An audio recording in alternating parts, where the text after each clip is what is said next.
పెద్దలు అదేవిధంగా జిల్లా పార్టీ నాయకులు రామచంద్ర నాయక్ గారు, పార్లమెంట్ సభ్యులు బలరాం నాయక్ గారు, పార్లమెంట్ సభ్యులు సోదరిమణి మీ అభిమానంతో గెలిచి మీ ప్రాంత అభివృద్ధికి పాటుపడుతున్న డాక్టర్ కావ్య గారు, పార్లమెంట్ సభ్యులు చామల కిరణ్ రెడ్డి గారు, ఈ వేదిక మీద ఉన్న పెద్దలందరికీ, కాంగ్రెస్ పార్టీ నాయకులకు, ఉన్నతాధికారులకు, ప్రాణ సమానులైన ఈ కార్యక్రమానికి విచ్చేసిన మీకందరికీ మనస్ఫూర్తిగా అభినందనలు తెలియజేస్తున్నా.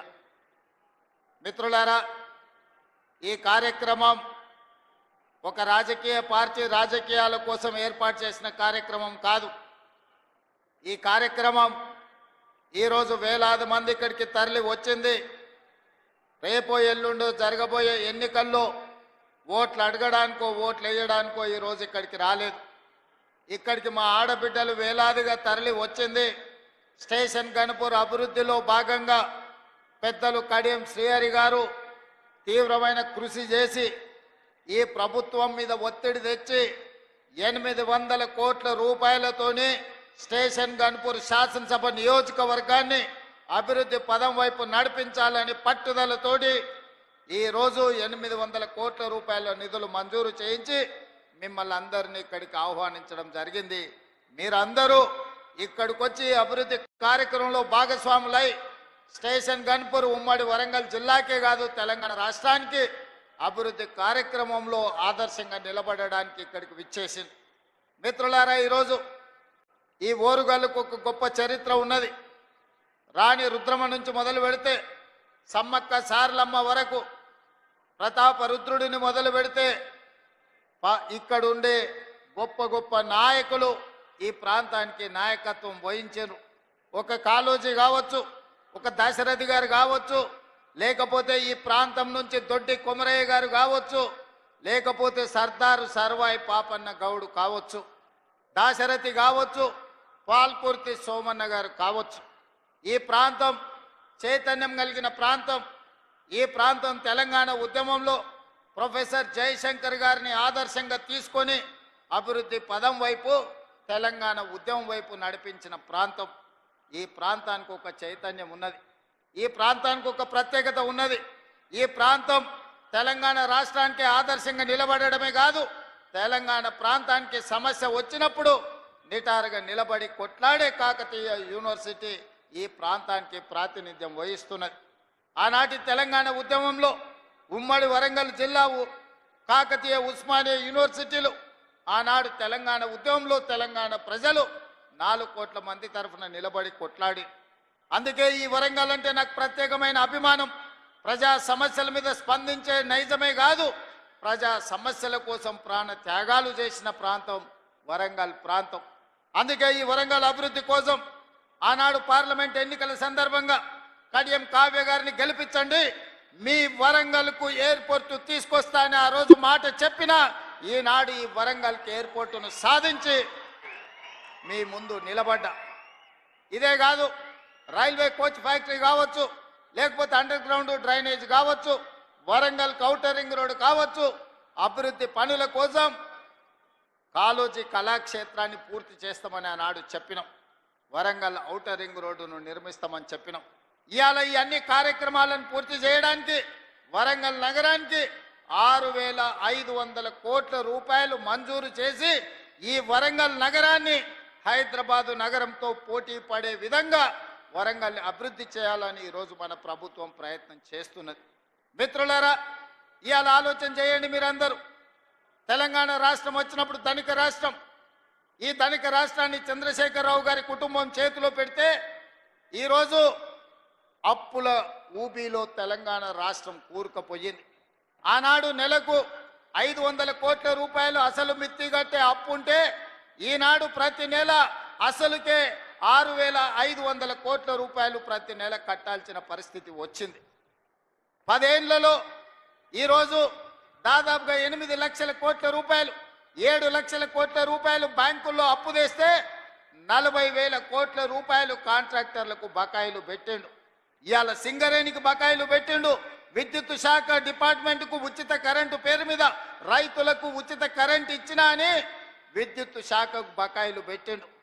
నిన్నగాక మొన్న బ్యాంకుల్లో తెచ్చిన అప్పులే కాదు, ఆయన పెట్టిపోయిన బకాయిలను లెక్కేస్తే 8,29,000 కోట్ల రూపాయల లెక్క తేలింది. మిత్రులారా, ఈ 8,29,000 కోట్లలో మా నెత్తి మీద కత్తి పెట్టి ఈరోజు బ్యాంకులు వసూళ్లు చేస్తే అసలు మిత్తి 1,53,000 కోట్ల రూపాయలు ఈరోజు బ్యాంకులకు చెల్లించాల్సి వచ్చింది.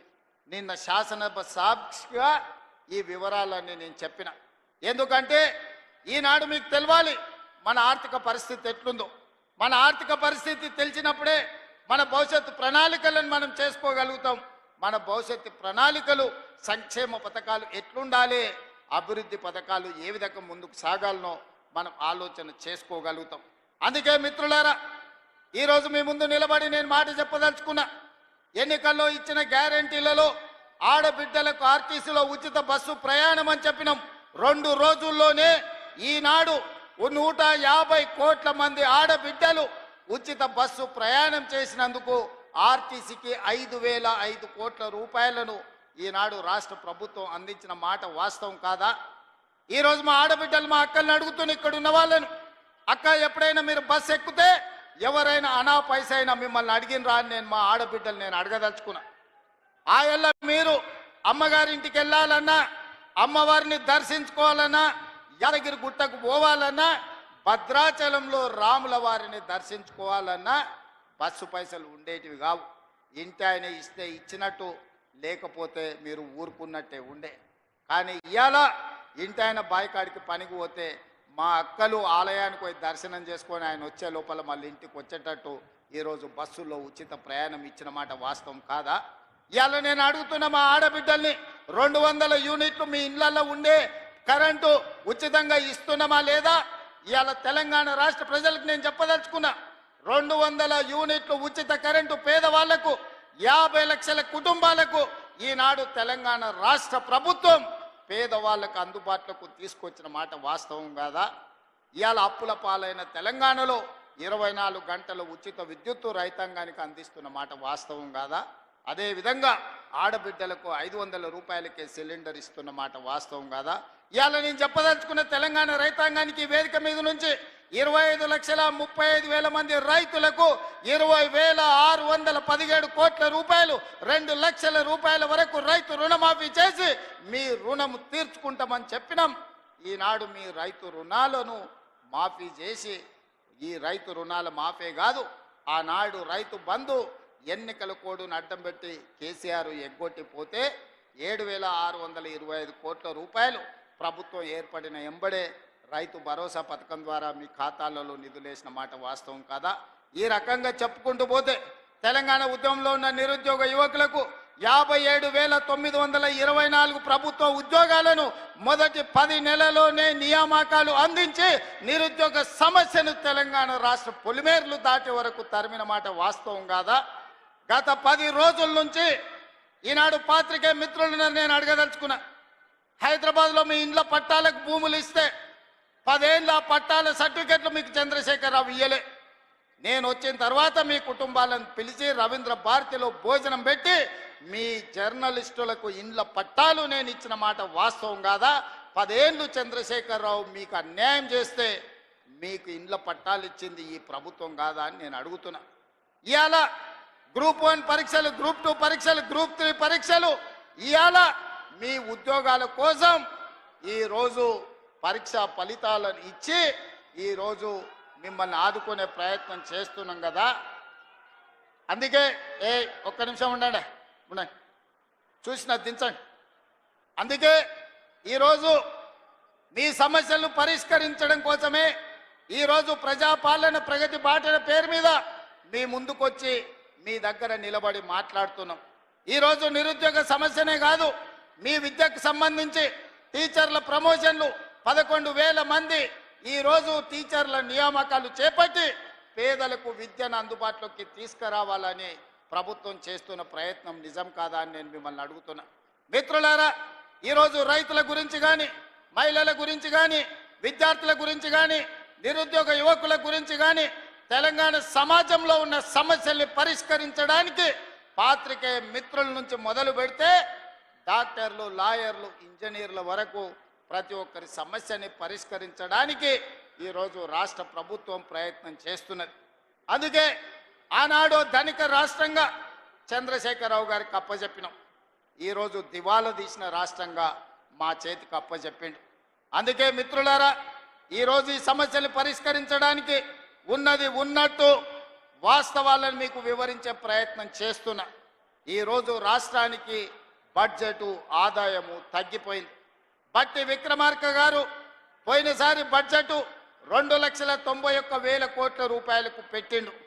కానీ వాస్తవంగా మేము గతంలో వేసిన అంచనాల కంటే తగ్గించి ఆర్థిక పరిస్థితి అబద్ధాలతో ఉండకూడదని బడ్జెట్ను తగ్గించే పెట్టినాం. అయినా అంచనాల మేరకు ఆదాయం రాలే. ఇవాళ మేము పెట్టిన బడ్జెట్ 70,000 కోట్ల రూపాయలు తక్కువతో ఈరోజు బడ్జెట్ ముగియబోతుంది మార్చి 31 తారీఖు నాడు.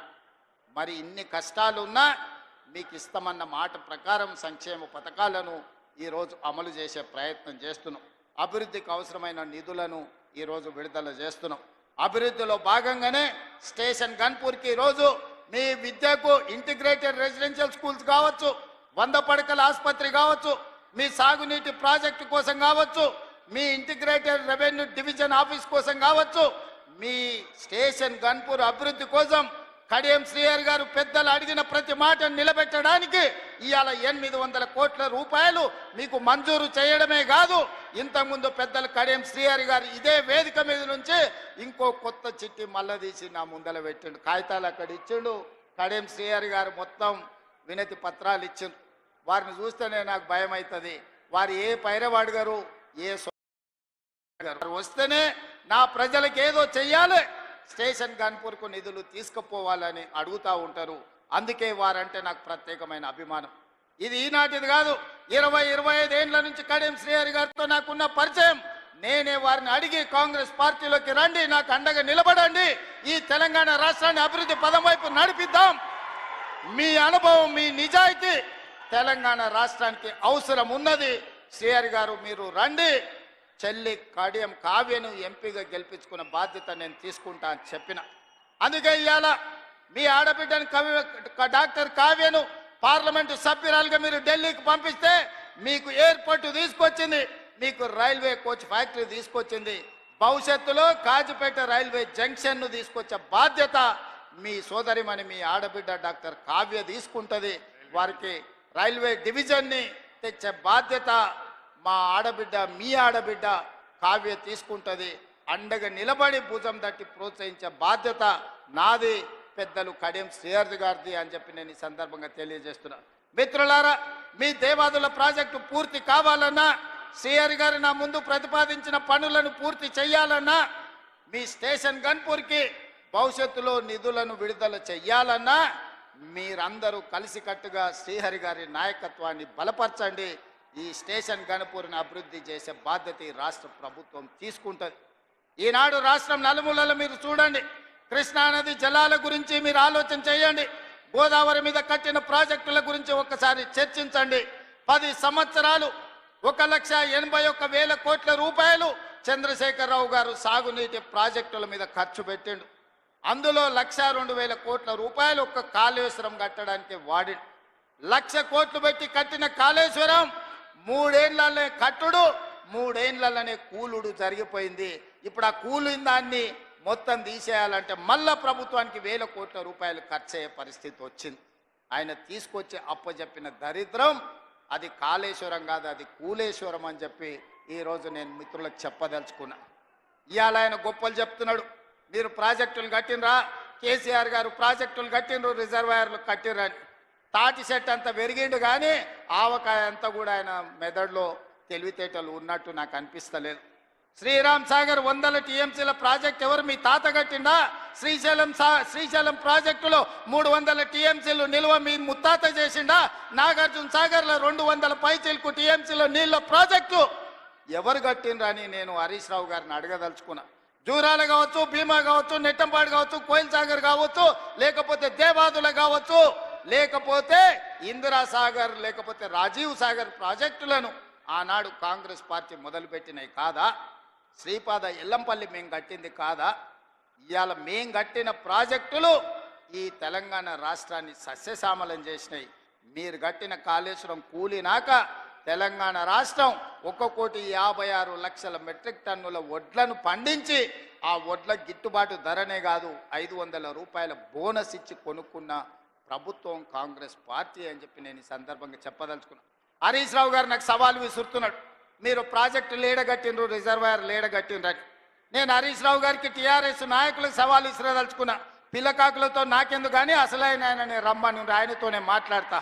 శ్రీరామ్ సాగర్ మీద మాట్లాడతామా, నాగార్జున సాగర్ మీద మాట్లాడతామా, శ్రీశైలం ఆనకట్ట మీద మాట్లాడతామా, జూరాల మీద మాట్లాడతామా, భీమా మీద మాట్లాడతామా, నెట్టంపాడు మీద మాట్లాడతామా, కోయిల్ సాగర్ కట్ట మీద మాట్లాడతామా, రాజోలి బండ డైవర్షన్ స్కీమ్ దగ్గర మాట్లాడదామా, లేకపోతే మంజిరా పరివాహక ప్రాంతంలో మాట్లాడదామా? చంద్రశేఖర్ రావు గారు, వీళ్ళని కాదు, నువ్వు రా, నువ్వు వస్తే నీకు తెలుస్తుంది మేమేం చేసినాం, మీరేం చేసినాం. తెలిసి తెలవక ఉడికిందో ఉడకక ఉరుకులాడుతున్నారు నీ అల్లుడు నీ కొడుకు.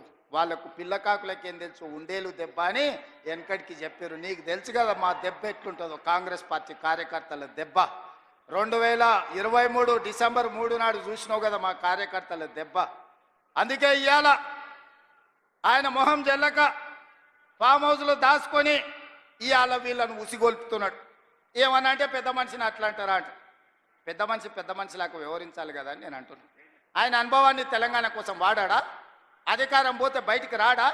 బయటికి రానప్పుడు ప్రతిపక్ష హోదా ఎందుకు? 58 లక్షల జీతం ఎందుకు? 15 నెలల చంద్రశేఖరరావు గారికి తెలంగాణ రాష్ట్ర ప్రభుత్వం 58 లక్షల రూపాయల జీత భత్యాలు ఇచ్చి వందలాది మంది పోలీసుల పహారను వారికి కల్పించింది. నేను అడుగుతున్న వారిని, నేను అడుగుతున్న మీడియా మిత్రులని, నేను అడుగుతున్న ఈడుకొచ్చిన మా అక్క చెల్లెలని, అక్క మనం ఎక్కడైనా జీతం ఉంటే నెల జీతం ఇచ్చిన యజమాని ఎందుకు వస్తలేవని అడగడా? ఇంట్లో వండుకుంటాయని నేను అడుగుతున్నా. మన దగ్గర ఉన్నోడు ఎవడైనా, మన దగ్గర ఉండే టీచర్ అయినా, ఎస్ఐ అయినా, కానిస్టేబుల్ అయినా, ఏ ప్రభుత్వ ఉద్యోగైనా జీతం తీసుకుంటే జీతానికి రాకపోతే ఉద్యోగానికి రాకుండా జీత భత్యాలు 15 నెలలు తీసుకునేది ఎక్కడైనా ఉన్నదా? ఈ వెసులుబాటు ఎక్కడైనా ఉన్నదా అని నేను అడుగుతున్నా. మీడియా మిత్రులను కూడా అడుగుతున్నా, వారం రోజులు మీరు రిపోర్టు చేయకపోతే మీ యజమానులు ఊరుకుంటారా? ప్రతి నెల క్రమం తప్పకుండా జీత భత్యాలు తీసుకుంటున్న చంద్రశేఖరరావు గారు, మీరు ఫామ్ హౌస్లో వండుకొని ఏం సందేశాన్ని ఇవ్వదలుచుకున్నారు? అధికారం ఉంటే ఉంటా, లేకపోతే అలిగి పండుకుంటా అనేదా మీ విధానం అని నేను అడుగుతున్నా. మీకు అనుభవం ఉందంటున్నారు, మీకు అపారమైన జ్ఞానం ఉందంటున్నారు, 80,000 పుస్తకాలు చదివిన విజ్ఞాన గని మీరు అంటున్నారు. మీ అనుభవము, మీ విజ్ఞానము తెలంగాణ ప్రజల కోసం ఉపయోగించరా అని నేను అడుగుతున్నా. మీరైతే 1,00,000 కోట్ల రూపాయలు సంపాదించుకున్నారు, టీవీలు పెట్టుకున్నారు, పేపర్లు పెట్టుకున్నారు, ఫామ్ హౌస్లు కట్టుకున్నారు. నువ్వు గజ్వేల్లో కట్టుకుంటే నీ కొడుకు జన్వాడలో కట్టుకున్నాడు, నీ అల్లుడు మొయినాబాద్లో కట్టుకున్నాడు, నీ బడ్డ శంకర్పల్లి దగ్గర ఫామ్ హౌస్లు 100 ఎకరాలలో కట్టుకున్నారు. మరి తెలంగాణ ప్రజలు ఉన్న భూములు అమ్ముకొని ఆత్మహత్యలు చేసుకుంటుంటే ఈ ట్రిక్ ఏదో మాకు చెప్పరా? తెలంగాణ ప్రజలకు ఆయన ఏదో క్యాప్సికం పండిస్తేనే ₹1,00,00,000 ఎకరాకు వస్తుంది అన్నాడు.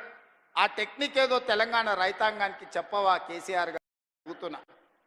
ఈరోజు తెలంగాణ రాష్ట్రం వచ్చిన తర్వాత చంద్రశేఖరరావు గారు వారి కుటుంబ సభ్యులు 1,00,000 కోట్ల రూపాయలు ఎట్లా సంపాదించుకుర్రు? తెలంగాణ రాష్ట్రం 4 కోట్ల ప్రజల నెత్తి మీద 8,29,000 కోట్ల రూపాయల అప్పెట్లొచ్చింది. మాకు అప్పులు ఎట్లా పెరిగినాయి పాపాల పుట్టలెక్క, మీ ఆస్తులు ఎట్లా పెరిగినాయి 1,00,000 కోట్లకని నేను ఈ వేదిక మీద నుంచి పెద్దలు చంద్రశేఖరరావు గారిని సవినయంగా అడుగుతున్నా, గౌరవప్రదంగా వారికి విజ్ఞప్తి చేస్తున్నా. మీ 1,00,000 కోట్ల సంపాదన నైపుణ్యం ఏందో మా నిరుద్యోగ యువకులకు చెప్పండి. 1,00,000 కోట్లు రాకపోయినా నెలకు 1,00,000 రూపాయలు సంపాదించుకునే నైపుణ్యం మా నిరుద్యోగ యువకులు నేర్చుకుంటారని నేను అడుగుతున్నా.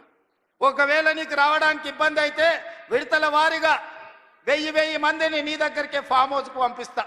ఆ విద్య ఏందో వాళ్ళకు నేర్పమని చంద్రశేఖరరావు గారికి విజ్ఞప్తి చేస్తున్నా. ఎందుకంటే ప్రతి నెల 3,92,000 రూపాయలు మీరు జీత భత్యాలు తీసుకుంటున్నారు కదా. తీసుకున్న జీతం కిందికన్నా తెలంగాణ యువకులకు ఈ శిక్షణ ఇవ్వమని చంద్రశేఖరరావు గారిని నేను అడుగుతున్నా. ఇవాళ వాళ్ళందరూ ఏందో పోయినట్టు, కొల్లగొట్టుకపోయినట్టు వాళ్ళ ఆస్తిని, తుఫాను వస్తే దివిసీమ తుఫాన్లో మొత్తం సర్వం కోల్పోయిన వాళ్ళు వెనకటికి మనకు ఊర్లలో కడుక్కునేటోళ్ళు వచ్చేటోళ్ళు, ఈడ జర సీనియర్లు ఉంటే తెలుసు.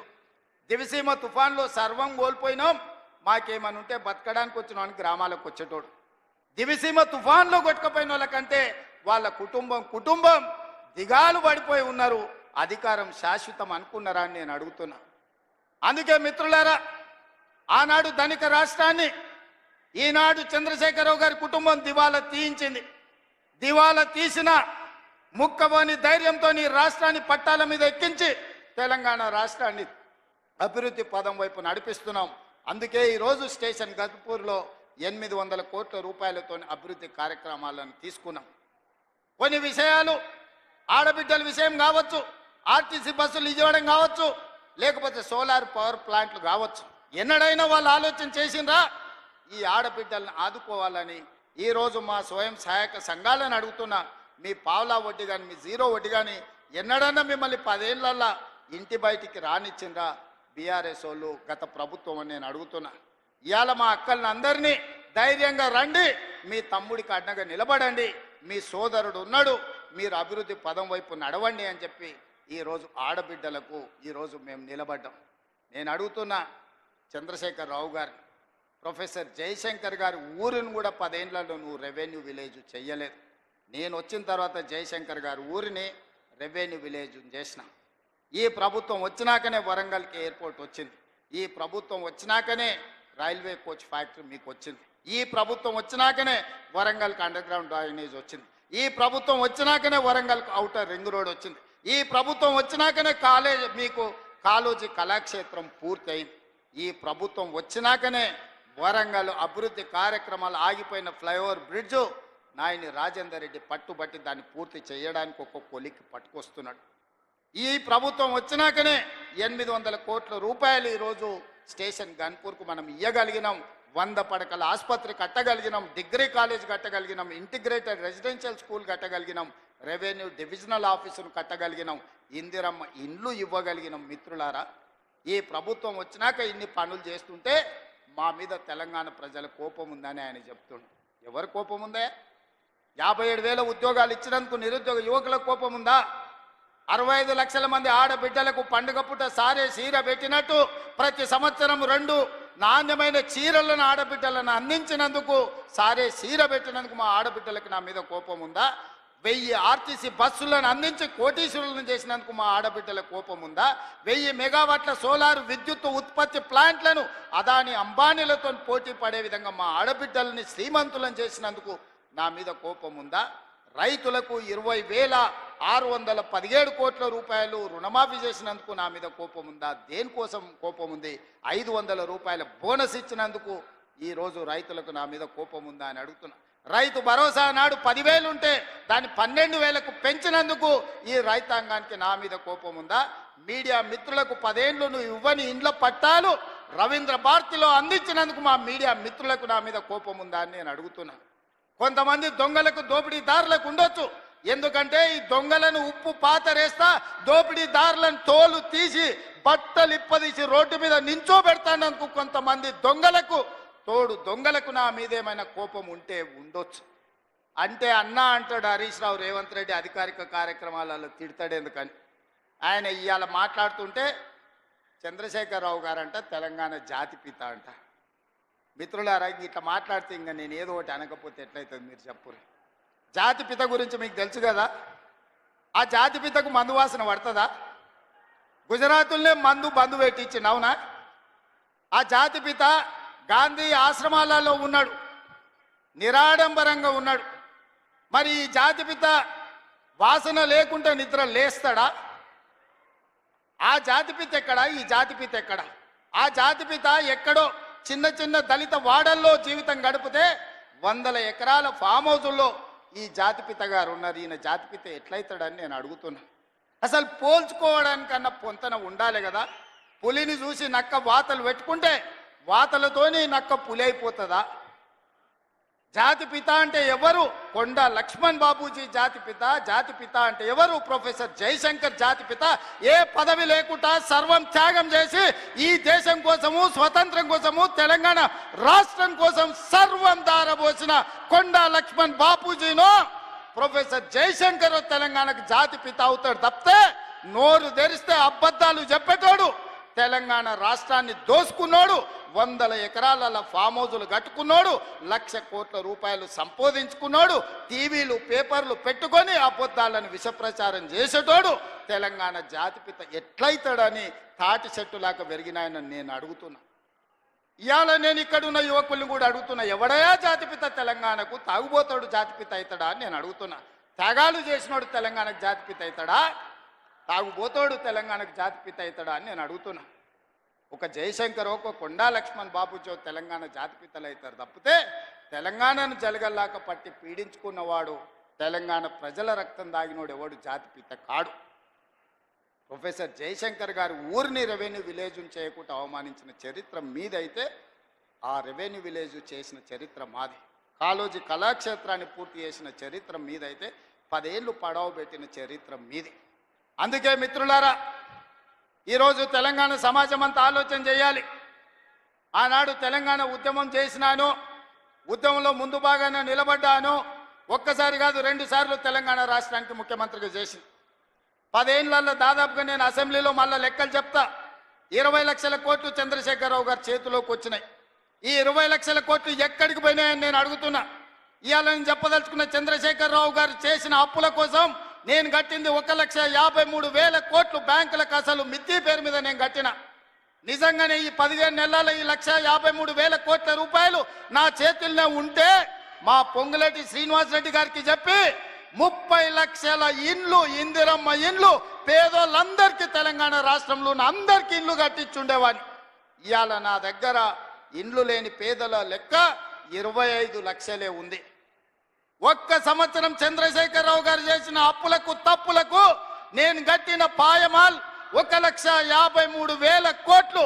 ఈ 15 నెలల ఈ 1,53,000 కోట్లు నా దగ్గరనే ఉంటే 30 లక్షల పేదోళ్లకు 5 లక్షల లెక్కన ఇందిరమ్మ ఇల్లు కట్టించి రాష్ట్రంలో ఇల్లు లేని పేదోళ్ళు లేకుండా 100% పేదలకు ఇల్లు కట్టించటోని. ఇదే కాదు, 75 లక్షల మంది రైతులకు 2 లక్షల రూపాయల రుణమాఫీ చేసి ఉండేటోని. ఒక్క సంవత్సరమే చంద్రశేఖరరావు చేసిన పాపాలకు నేను కట్టిన పాయమాల్ 1,53,000 కోట్లు. ఇది పాపాల పుట్టలాగా పెరిగిపోతుంది. ఆలోచన చేయండి మిత్రులారా. పాపడు రాష్ట్రాన్ని మొత్తాన్ని కొల్లగొట్టేసి ఈ రోజు పోయి ఫామ్ హౌస్లో రెస్ట్ తీసుకుంటూ వాళ్ళ వంది మాగదులను పంపించి మమ్మల్ని తిట్టిస్తున్నారు. ఇది ఈరోజు తెలంగాణ రాష్ట్రంలో ఉన్న పరిస్థితి.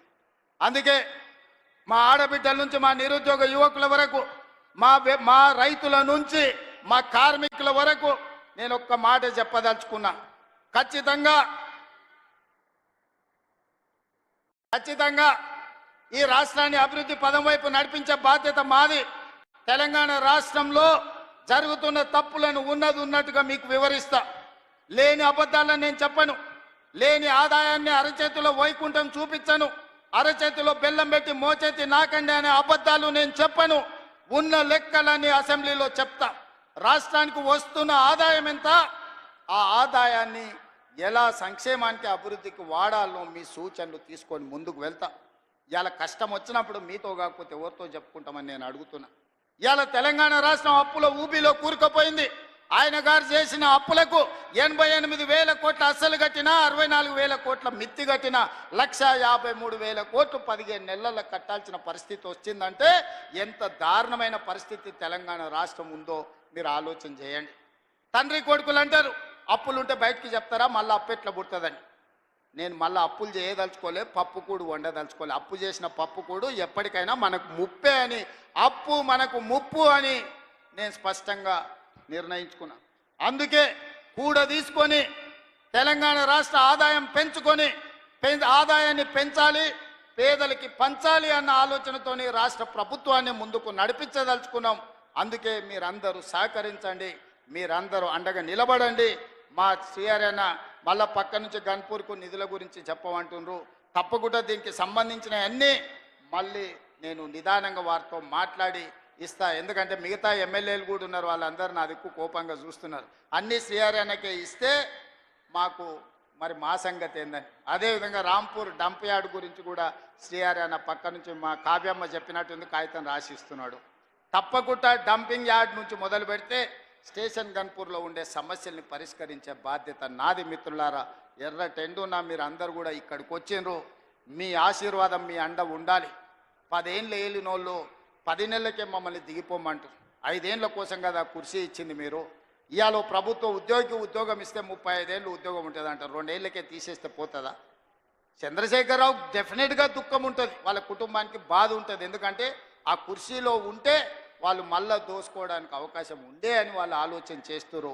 అందుకే మిత్రులారా, ఈరోజు ఈ తెలంగాణ రాష్ట్రాన్ని అభివృద్ధి పదం వైపు నడిపించుకునే బాధ్యత మనది. ఈ తెలంగాణ రాష్ట్రాన్ని పునర్నిర్మించుకొని మన భవిష్యత్ తరాల కోసము ఆదర్శంగా నిలబడే విధంగా తెలంగాణ రాష్ట్రాన్ని ముందుకు తీసుకువెళ్దాం. మీరందరూ అండగా నిలబడండి. మీకు దాచిపెట్టేదేమీ లేదు. ఉన్నది ఉన్నట్టు అసెంబ్లీలో మళ్ళీ చెప్తాను. నిన్న కొంత చెప్పిన, గవర్నర్ గారు ప్రసంగంలో సగం చెప్పిన, ఈరోజు ఇంటర్వెల్ మాత్రమే, విరామమే. మళ్ళా బడ్జెట్ పెట్టినాక 19-20 తారీఖులో మిగతా కథంతా మొత్తం చెప్తా. రాష్ట్రంలో ఉన్న కేసీఆర్ చేసిన పాపాల చిట్ట విప్పుతా. మీరందరూ వినండి. ఖచ్చితంగా తెలంగాణ రాష్ట్రాన్ని బాగు చేద్దాం. మనమే చేసుకోవాలి, మనమే నడుము బిగించాలి. మీరందరూ అండగా నిలబడాలి. ఇంత మంచి కార్యక్రమాన్ని ఏర్పాటు చేసి మిమ్మల్ని అందరినీ కలవడానికి ఒక అవకాశం కల్పించిన పెద్దలు కడియం శ్రీహరి గారికి, ఇన్ఛార్జ్ మినిస్టర్ పొంగులేటి శ్రీనివాస్ రెడ్డి గారికి, అదేవిధంగా వేదిక మీద స్టేషన్ గన్పూర్ కాంగ్రెస్ పార్టీ నాయకులు, గ్రామస్థాయి నాయకులు, మండల స్థాయి నాయకులు, నియోజకవర్గ స్థాయి నాయకులు, జిల్లా నాయకులందరూ కూడా వేదిక మీద ఉన్నారు. వాళ్ళందరి పేర్లు నేను తీసుకోలేకపోయినా పేరు పేరున వాళ్ళకి మనస్ఫూర్తిగా ధన్యవాదాలు తెలియజేస్తున్నా. మరీ ముఖ్యంగా మా ఆడబిడ్డలకు మిట్ట మధ్యాహ్నమైన ఎర్ర టెండ ఉన్నా అన్నం తినకుండా మీ సోదరిని ఆశీర్వదించడానికి కూర్చున్నందుకు మా ఆడబిడ్డలందరికీ కూడా ప్రత్యేకంగా ధన్యవాదాలు తెలియజేసి సెలవు తీసుకుంటున్నది. మిత్రులారా, జై హింద్.